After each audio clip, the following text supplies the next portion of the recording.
देखिए, जो मीडिया का आपको मैं बता रही थी, ये मुझे माशाल्लाह से मैसेजेस आए हैं। देखिए, ये नेक्स्ट करो प्रेम। ये देखिए, मैं जो आपको मीडिया के फॉल्स प्रोपोगंडा बता रही थी, वो सोशल मीडिया पे कैसे इम्पैक्ट करता है, मैं वो बात को क्लियर आउट करने के लिए आपको बता रही हूँ। आगे और नेक्स्ट करो।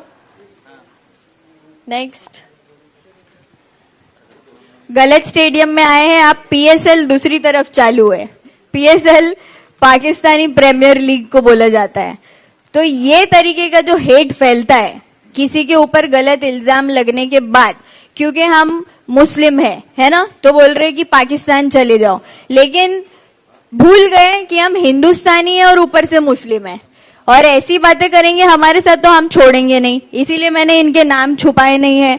मीडिया में इनके नाम भी जाने चाहिए। जो लोग गालियां देते हैं और जो लोग गलत बातें करते हैं, हिंदू मुसलमान जो करते हैं, वो मीडिया में कभी कभी कुछ फॉल्स नैरेटिव्स को देखकर लोगों में एक आग लग जाती है, भड़क जाते हैं, और फिर उसका जो नतीजा है वो ऐसा सोशल मीडिया ट्रोलिंग के जरिए होता है। लड़कियों को अब्यूज किया जाता है, मेंटली हैरेस किया जाता है।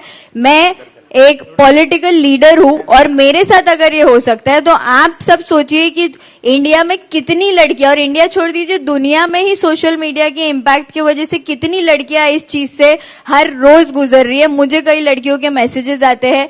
साइबर क्राइम का एक्शन जो ऐसे लोगों पे होना चाहिए वो सही तरीके से नहीं लिया जाता है, इसीलिए हमको इसके लिए भी कुछ स्टेप लेना चाहिए। आज की ही एक न्यूज है जिसको मैं हाईलाइट करना चाहूंगी।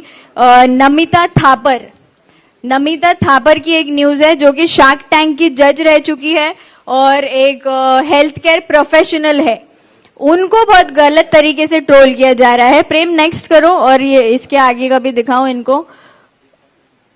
ये देखिए, ये मेजॉरिटी लोग यही बोलते हैं, और क्यों इस कंट्री से जोड़ा जाता है हमको पता नहीं। इसका पूरा इतिहास पता है, पूरा हिंदुस्तान इसके इतिहास का गवाह है। इसको हमसे अलग होके कई साल हो चुके हैं, लेकिन फिर भी आज भी हिंदुस्तानी मुसलमानों को इस कंट्री के नाम से हैरेस किया जाता है, और ये बंद हो जाना चाहिए।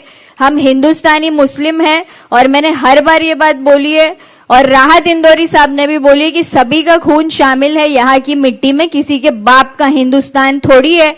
तो ये जो पाकिस्तान बोल रहे, बांग्लादेशी बोल रहे, आतंकवादी बोल रहे, यहाँ चले जाओ वहां चले जाओ, इनका जाति प्रमाण पत्र सही तरीके से चेक करो।